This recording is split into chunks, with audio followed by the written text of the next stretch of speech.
जोहार दोस्तों, स्वागत है आपका झारखंड न्यूज नेटवर्क में। आइए देखते हैं आज की तमाम बड़ी खबरों को। पीएम मोदी का बाबा नगरी देवघर में ऐसे हुआ जोरदार स्वागत। डॉक्टर निशिकांत दुबे ने भेंट किया भगया सिल्क का चादर। प्रधानमंत्री नरेंद्र मोदी गुरुवार को 11 बजे तीसरी बार बाबा वैद्यनाथ की नगरी देवघर एयरपोर्ट पहुंचे थे, जहां भाजपा प्रदेश अध्यक्ष बाबूलाल मरांडी, गोड्डा सांसद निशिकांत दुबे ने उनका जोरदार स्वागत किया। इस दौरान डॉक्टर निशिकांत दुबे ने पीएम मोदी को भगया सिल्क का चादर भेंट किया। उस पर कमल के फूल की आकृति बनी हुई थी, जो भाजपा की सिंबल है। इसके बाद प्रधानमंत्री ने हवाई अड्डे से ही बाबा वैद्यनाथ को नमन कर हेलीकॉप्टर से बिहार के जमुई के लिए रवाना हो गए। गौरतलब है कि प्रधानमंत्री मोदी जमुई के खेरा प्रखंड में बिहार के एनडीए प्रत्याशी के पक्ष में चुनावी सभा को संबोधित किया। इससे पहले देवघर एयरपोर्ट पर पीएम मोदी के स्वागत में प्रदेश अध्यक्ष बाबूलाल मरांडी, गोड्डा सांसद डॉक्टर निशिकांत दुबे, दुमका लोकसभा के भाजपा प्रत्याशी सीता सोरेन, राजमहल के भाजपा प्रत्याशी ताला मरांडी, देवघर विधायक नारायण दास, राजमहल विधायक अनंत ओझा, देवघर भाजपा जिला अध्यक्ष सचिन रवानी के अलावा बाबा वैद्यनाथ मंदिर के सरदार पंडा श्री गुलाबनंद ओझा, पंडा धर्म शनि सभा के अध्यक्ष डॉक्टर सुरेंद्र भारद्वाज, महामंत्री निर्मल ओझा मंटू उपस्थित रहे। सभी ने बारी बारी से प्रधानमंत्री से मुलाकात की। बता दें कि उनके जमुई से लौटने के बाद देवघर एयरपोर्ट में भारतीय जनता पार्टी के 11 मंडल अध्यक्ष भी उनसे मुलाकात करेंगे। मांडर के भाजपा नेता शिवनाथ तिग्गा का दिल का दौरा पड़ने से निधन। भारतीय जनता पार्टी के मांडर के नेता शिवनाथ तिग्गा का निधन हो गया है। तिग्गा का दिल का दौरा पड़ने से निधन हुआ है। गुरुवार को सुबह नहाने के दौरान बाथरूम में ही उन्हें दिल का दौरा पड़ा और उनका निधन हो गया। सुदेश महतो की पार्टी आजसू के टिकट पर मांडर विधानसभा सीट से चुनाव भी लड़े थे, हालांकि चुनाव में वह हार गए थे। हाल ही में शिवनाथ तिग्गा ने भारतीय जनता पार्टी का दामन थाम लिया था। बता दें कि आजसू पार्टी के शिवनाथ तिग्गा को मांडर विधानसभा का प्रभारी भी बनाया गया था। 52 वर्षीय शिवनाथ तिग्गा मांडर के मलटोटी के रहने वाले थे। कुछ माह पहले से भाजपा में शामिल होने वाले तिग्गा शुरू से आजसू से जुड़े हुए थे। जमीन घोटाला मामले में पीएमएलए कोर्ट ने लिया संज्ञान। आर्किटेक्ट विनोद सिंह समेत इन लोगों के खिलाफ समन जारी। झारखंड में हुए जमीन घोटाला मामले में ईडी द्वारा दाखिल चार्जशीट पर गुरुवार को पीएमएलए कोर्ट ने संज्ञान लिया। अदालत ने आर्किटेक्ट विनोद सिंह, राजकुमार पाहन और हिलेरियस कच्छप के खिलाफ समन जारी किया है। ईडी द्वारा दाखिल आरोप पत्र में पूर्व मुख्यमंत्री हेमंत सोरेन के अलावा सीआई भानु प्रताप, आर्किटेक्ट विनोद सिंह, राजकुमार पाहन और हिलेरियस कच्छप का नाम शामिल है। गौरतलब है कि ईडी ने जमीन घोटाला मामले में 30 मार्च को हेमंत सोरेन समेत 5 खिलाफ 55 पन्ने का चार्जशीट दाखिल किया था। इसमें 1200 पेज से ज्यादा के व्हाट्सएप चैट समेत अन्य दस्तावेज शामिल हैं। चार्जशीट में बड़गाई के तत्कालीन सीआई भानु प्रताप, आर्किटेक्ट विनोद सिंह, राजकुमार पाहन और हिलेरियस कच्छप के नाम शामिल थे। हजारीबाग का तापमान 36 डिग्री से पार। कड़कड़ाती धूप में कल्पना सोरेन को सुनने पहुंचे हजारों लोग। झारखंड की राजधानी रांची से करीब 90 किलोमीटर दूर हजारीबाग जिले में झारखंड मुक्ति मोर्चा की बड़ी रैली हो रही है। इस रैली में मुख्यमंत्री चंपई सोरेन के साथ पूर्व मुख्यमंत्री हेमंत सोरेन की पत्नी कल्पना सोरेन भी शामिल हैं। हजारीबाग में झारखंड मुक्ति मोर्चा के 45वें स्थापना दिवस समारोह के लिए भव्य पंडाल बनाया गया है। पंडाल में स्टेज के सामने झारखंड के शहीदों की तस्वीर लगाई गई है। झामुमो के 45वें स्थापना दिवस पर हजारीबाग में रंगारंग सांस्कृतिक कार्यक्रम का भी आयोजन किया गया। भगवान बिरसा मुंडा सहित सीधो कान्हू से लेकर झारखंड मुक्ति मोर्चा के पूर्व अध्यक्ष निर्मल महतो तक की तस्वीरें लगाई गई। पंडाल के अंदर झामुमो के नेताओं की बड़ी बड़ी पोस्टर लगे हैं। पंडाल में सबसे ज्यादा पोस्टर झारखंड के पूर्व मुख्यमंत्री हेमंत सोरेन की पत्नी कल्पना सोरेन की है। स्टेज के बाईं ओर सिर्फ कल्पना सोरेन की तस्वीरें हैं। इसमें बीच बीच में हेमंत सोरेन की भी तस्वीरें लगी है।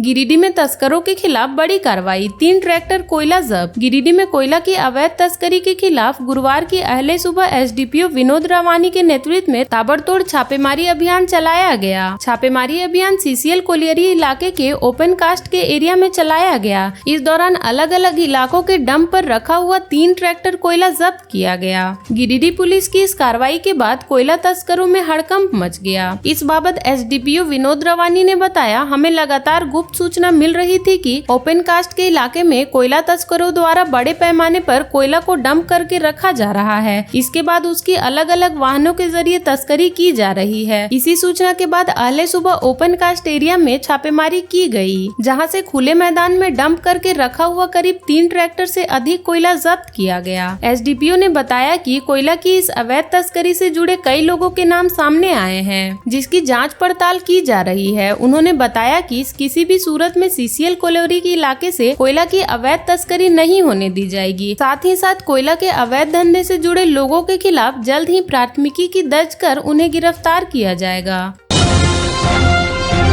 राजधानी एक्सप्रेस में यात्री की मौत। गया से हावड़ा जा रहा था। दिल्ली हावड़ा राजधानी एक्सप्रेस में बुधवार को एक यात्री की मौत हो गई है। उसकी पहचान डेहरी ऑन सोन रोहतास निवासी अमित कुमार सिंह के रूप में हुई है। धनबाद आरपीएफ को सूचना मिली कि ट्रेन संख्या 12302 नई दिल्ली हावड़ा राजधानी एक्सप्रेस के कोच नंबर B4 के सीट नंबर 42 पर एक व्यक्ति बेहोशी की स्थिति में पड़ा हुआ है। जानकारी मिलने के बाद ट्रेन के धनबाद स्टेशन पहुँचने पर आरपीएफ को ट्रेन के अचेत अवस्था में युवक मिला। मामले की जानकारी रेल अस्पताल को दी गई। जानकारी मिलने पर रेलवे हॉस्पिटल की डॉक्टर अलका सिंह वहां पहुंची। चिकित्सकों ने उक्त व्यक्ति को मृत घोषित कर दिया। उसके पास कोई टिकट नहीं पाया गया। On duty TT Arjun Sharma ने मुख्यालय हावड़ा से पूछने पर बताया कि अमित कुमार नामक युवक गया से हावड़ा के लिए यात्रा कर रहा था। उसके मोबाइल पर उसके परिजन द्वारा कॉल करने पर उसकी पहचान हुई। परिजनों ने बताया कि वार्ड नंबर 27 वीरन बिघा सूर्य मंदिर के पूर्व डेहरी ऑन सोन रोहतास का वह रहने वाला है। कुछ काम से हावड़ा जा रहा था।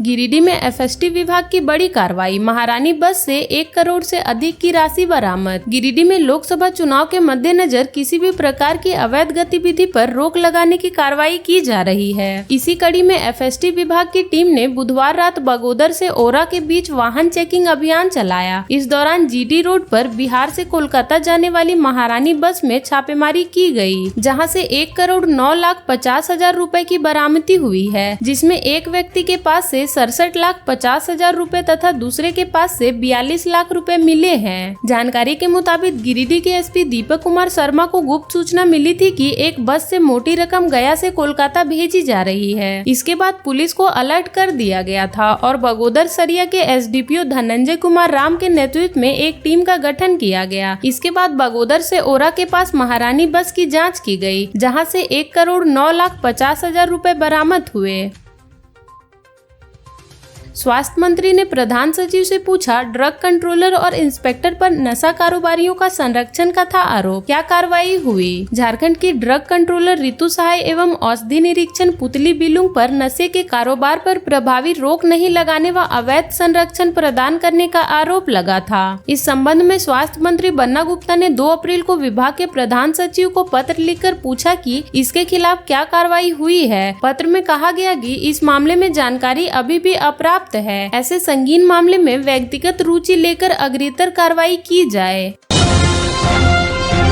लोकसभा चुनाव की घोषणा के बाद आज झामुमो की पहली रैली हजारीबाग में। सीएम चंपई सोरेन और कल्पना सोरेन होंगे शामिल। लोकसभा चुनाव की घोषणा होने के बाद झामुमो पहली बार एक बड़ी रैली का आयोजन हजारीबाग में करने जा रहा है। यह रैली झामुमो हजारीबाग जिला के 45वें स्थापना दिवस समारोह के अवसर पर मटवारी गांधी मैदान में गुरुवार को आयोजित किया जाएगा। इसमें मुख्यमंत्री चंपई सोरेन, कल्पना सोरेन, राज्य समन्वयन समिति के सदस्य फागू बेसरा, गिरिडीह विधायक सुदीप्त कुमार सोनू, हजारीबाग जिला संयोजक संजीव बेदिया समेत पार्टी के सभी वरिष्ठ नेता शामिल होंगे। कार्यक्रम सुबह 11 बजे से शुरू होगा। मटवारी गांधी मैदान में इसके लिए भव्य पंडाल और मंच बनाया गया है। जिला संयोजक श्री बेदिया ने बताया कि इस रैली में जिले भर में 20,000 से अधिक झामुमो नेता और समर्थकों में शामिल होने की संभावना है। ईडी ने योगेंद्र साव से पूछे आय के स्रोत। विधायक अंबा प्रसाद से पूछताछ आज। ईडी ने बुधवार को पूर्व मंत्री योगेंद्र साव के डिजिटल डिवाइस का डाटा निकाला। योगेंद्र साव से पूछताछ भी हुई। ईडी द्वारा जारी समन के आलोक में योगेंद्र साव पूछताछ के लिए ईडी के क्षेत्रीय कार्यालय में दिन के 11 बजे हाजिर हुए थे। योगेंद्र साव की बेटी विधायक अंबा प्रसाद से गुरुवार को पूछताछ की जाएगी। बुधवार को अपने पिता के लिए खाना और दवा लेकर विधायक अंबा प्रसाद भी ईडी कार्यालय पहुंचे पहुंची थी। ईडी ने पूछताछ के क्रम में योगेंद्र साव से उनकी आमदनी के स्रोतों की जानकारी ली। इसके बाद छापेमारी के दायरे में शामिल की गई कंपनियों की व्यापारिक गतिविधियों और कंपनी की आमदनी से संबंधित सवाल पूछे। कंपनियों के कामकाज से जुड़े सवालों के सिलसिले में योगेंद्र साव के जवाब विरोधाभासी पाए गए। ईडी ने कंपनियों से जुड़े कई तरह के सवाल योगेंद्र साव से पूछे, साथ ही कंपनियों के उनके साथ संबंधों की जानकारी ली।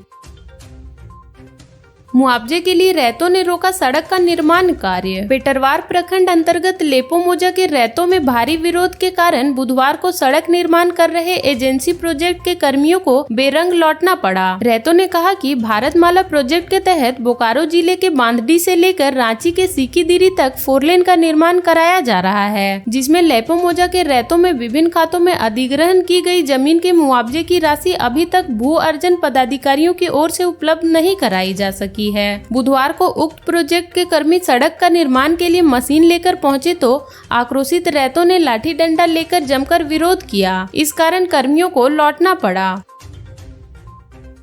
आयकर विभाग के आदेश पर बोकारो जिला अधिवक्ता संघ के 2 बैंक खाते होल्ड पर। आयकर विभाग के आदेश पर bank of India DC branch शाखा में बोकारो जिला अधिवक्ता संघ के 2 बैंक खातों को होल्ड कर दिया गया है। दोनों खातों में संघ के कुल 23 लाख रुपए जमा हैं। पिछले दिनों संघ के बैंक खाते सील कर 2.42 करोड़ रुपए आयकर मद ने वसूलने का आदेश आयकर विभाग को दिया था। इसके तहत ही बैंक द्वारा कार्रवाई की गई है। पारामेडिकल छात्रों ने एमबीबीएस हॉस्टल का ताला तोड़ जमाया कब्जा। छात्रावास नहीं मिलने से आक्रोशित पारामेडिकल छात्रों ने बुधवार को शहीद Nirmal Mahato medical college and hospital परिसर स्थित एमबीबीएस छात्रों ने हॉस्टल का ताला तोड़कर कब्जा जमा लिया। पारामेडिकल छात्रों का आक्रोश देख वहां सुरक्षा में तैनात कर्मी भी भाग खड़े हुए। बुधवार की सुबह पारामेडिकल के कई छात्र अपना सामान लेकर एमबीबीएस के हॉस्टल में आ धमके और जिसे जो कमरा मिला उसने वहां अपना सामान रख दिया। इसकी सूचना मेडिकल कॉलेज के प्राचार्य डॉक्टर ज्योति रंजन प्रसाद को दी गई। प्राचार्य ने कुछ शिक्षकों को पारामेडिकल छात्र से बातचीत करने के लिए भेजा, लेकिन छात्र नहीं माने। आक्रोशित पारामेडिकल छात्र ने हॉस्टल परिसर में हंगामा शुरू कर दिया। हालांकि देर शाम अस्पताल प्रबंधन के दबाव के बाद पारामेडिकल छात्रों ने हॉस्टल खाली कर दिया। 12 बाइक के साथ पकड़ा गया गोविंदपुर का सिराज शेख। चोरी की बाइक खरीद बिक्री के आरोपी गोविंदपुर गांव भीतर निवासी सिराज शेख को मंगलवार को पुलिस ने गिरफ्तार कर लिया। आरोप है कि वह सूद पर पैसे भी लगाता था। इसके वजह से वह लोगों से उसकी बाइक गिरवी रखता था। इस संबंध में पुलिस को पिछले कई दिनों से लगातार सूचना मिल रही थी। कई लोगों ने इस संबंध में पुलिस से शिकायत भी की थी। जानकारी मिलने के बाद सिटी एसपी अजीत कुमार के नेतृत्व में गठित एसआईटी ने मंगलवार को गोविंदपुर गांव भीतर में सिराज शेख के घर पर छापेमारी की। इस क्रम में घर से 12 बाइक जब्त की गई। सिराज को बुधवार को जेल भेज दिया गया है। इस मामले को लेकर बुधवार को गोविंदपुर थाना में सिटी एसपी ने प्रेस कॉन्फ्रेंस कर घटना की जानकारी दी। घर से फरार 56 साल का चौकीदार युवती के साथ बरामद, गया जेल। भौरा ओपी क्षेत्र की पूर्णाडी बस्ती निवासी एक 24 वर्षीय युवती के पिता ने पथराडी थाना में पदस्थापित चौकीदार पुटुस पासवान पर अपनी पुत्री को बहला फुसलाकर भगाने का आरोप लगाते हुए भौरा ओपी में शिकायत की है। शिकायत मिलने के बाद भौरा ओपी प्रभारी रंजीत राम ने मामला दर्ज कर मोबाइल लोकेशन ट्रेस कर युवती को धनबाद रेलवे स्टेशन के समीप से बरामद कर लिया। आरोपी चौकीदार को भी पकड़ लिया गया। मामले को लेकर भौरा ओपी में युवती व आरोपी के परिजनों के बीच घंटों हाई वोल्टेज ड्रामा हुआ। बताया जाता है कि युवती से आरोपी चौकीदार की पहली मुलाकात झरिया अंचल कार्यालय में हुई थी। इसी क्रम में 13 मार्च को चौकीदार युवती को घर से भगा ले गया। परिजनों ने खोजबीन कर नहीं पाया तो भौरा ओपी में शिकायत की। उसके बाद प्रभारी रंजीत राम ने चौकीदार को गिरफ्तार करने के लिए एक टीम का गठन किया। टीम ने मोबाइल लोकेशन पर युवती के साथ चौकीदार को धनबाद रेलवे स्टेशन से बरामद कर लिया। भौरा ओपी प्रभारी रंजीत राम ने बताया कि युवती व आरोपी चौकीदार को बरामद कर लिया गया है। चौकीदार के खिलाफ मामला दर्ज कर उसे जेल भेज दिया जाएगा। युवती की मेडिकल जांच कराई जाएगी। मतदाताओं को किया गया जागरूक, लोगों से चुनाव से संबंधित सवाल पूछे गए, सही जवाब देने वाले को पुरस्कृत भी किया गया। मतदाताओं को जागरूक करने के लिए शहर में जागरूकता कार्यक्रम का आयोजन किया जा रहा है। इसी के तहत बुधवार को अटल स्मृति वेंडर मार्केट में कार्यक्रम का आयोजन किया गया। इस दौरान लोगों को चुनाव से संबंधित सवाल पूछे गए, सही जवाब देने वाले को पुरस्कृत भी किया गया। इस दौरान यह भी बताया गया कि रांची लोकसभा क्षेत्र में 25 मई को मतदान है। लोगों से मतदान में बढ़ चढ़कर हिस्सा लेने की अपील की गई। मतदाताओं को निर्वाचन संबंधित जानकारी के लिए उपयोगी ऐप के बारे में भी बताया गया। XISS और यूनिसेफ झारखंड मिलकर करेंगे बाल संरक्षण। XISS रांची और यूनिसेफ झारखंड मिलकर बाल संरक्षण को बढ़ावा देंगे। दोनों संस्थानों के बीच बुधवार को MOU हुआ। राज्य में बाल संरक्षण को मजबूती देने के लिए संस्थाएं संपर्क कार्यक्रम चलाएंगी, जिससे जिला प्रशासन को बाल संरक्षण तंत्र को सुनिश्चित करने में मदद मिलेगी। संपर्क कार्यक्रम राज्य के देवघर, दुमका, गढ़वा, गिरिडीह, गोड्डा, हजारीबाग, जामताड़ा, कोडरमा, पाकुड़, पलामू, पश्चिमी सिंहभूम, साहेबगंज समेत अन्य जिलों में चलाया जाएगा। बाल विवाह और बच्चों के खिलाफ हिंसा को समाज से खत्म करने और संबंधित मामलों पर कार्रवाई सुनिश्चित की जाएगी। इलाज कराने के नाम पर 80,000 की ठगी। चूटिया के कृष्णापुरी रोड नंबर 1 निवासी संजय फ्रांसिस से साइबर ठग ने इलाज के नाम पर 80,000 रुपए की ठगी कर ली है। उन्होंने प्राथमिकी में लिखा कि एक व्यक्ति का फोन आया और उसने खुद को उसका रिश्तेदार बताया। उसने कहा कि उड़ीसा से मैं बोल रहा हूँ, इलाज कराने के लिए आया हूँ, मेरे खाते में पैसे नहीं है, किसी दूसरे के खाते से आपके फोन पर पैसा भेज रहा हूँ। उसने 3 बार में 80,000 रुपए भेजे। उसका मैसेज उनके मोबाइल में आया। उन्होंने अपने फोन से थोड़ा थोड़ा करके 80,000 रुपए वापस भेज दिया। जब अपना अकाउंट चेक किया तो उनके अकाउंट में कोई पैसा नहीं आया था। उसके बाद वह समझ गए कि उनसे साइबर अपराधों ने ठगी कर ली है। उसके बाद संजय फ्रांसिस ने चूटिया थाना में प्राथमिकी दर्ज कराई है। झारखंड के ऐसे ही छोटी बड़ी खबरों से जुड़े रहने के लिए चैनल को सब्सक्राइब कर ले और बेल आइकन प्रेस कर ले ताकि हर वीडियो का नोटिफिकेशन आपके फोन पे चला जाए।